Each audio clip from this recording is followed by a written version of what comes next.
చెప్పండి. ATM section ఎక్కడ? ఎందుకు మేడం? ఒక కంప్లైంట్ ఇవ్వాలి. వెళ్ళి ఆ చివరి కౌంటర్లో కలవండి.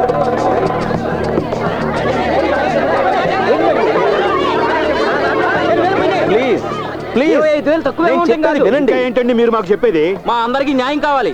మీ దగ్గరే ఉండేటువంటి ఏటీఎం కార్డు, మీకు మాత్రమే తెలిసిన మీ పిన్ నెంబర్, మరి మీకు తెలియకుండా మీ అకౌంట్ లో డబ్బులు ఎలా మాయమవుతాయి? అంటే ఏంటి? మేమంతా అబద్ధం చెబుతున్నామన్నా మీ ఉద్దేశం? అయ్యో, నేను అలా అనలేదు. మీరు అలా అనరు.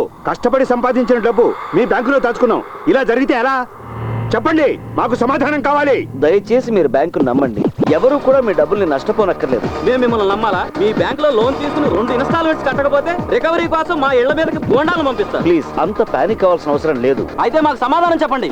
నేను చెప్తున్నాను కదా, ఇన్వెస్టిగేషన్ చేయిస్తున్నాం. ఎక్స్క్యూజ్ మీ, మీరు ఇన్వెస్టిగేషన్ చేయిస్తారు, పోయిన మొత్తాన్ని మీరు తిరిగి మాకు ఇన్వెస్టిగేషన్ కంటే ముందే ఇస్తారా? ప్లీజ్, ఇలా చెప్పి చెప్పి మీరు విషయాన్ని పెద్ద చేయకండి. అకౌంట్ క్లోజ్ చేయడం అనేది ఇంతవరకు జరగనే లేదు. ఇంకా ఏం జరగాలి?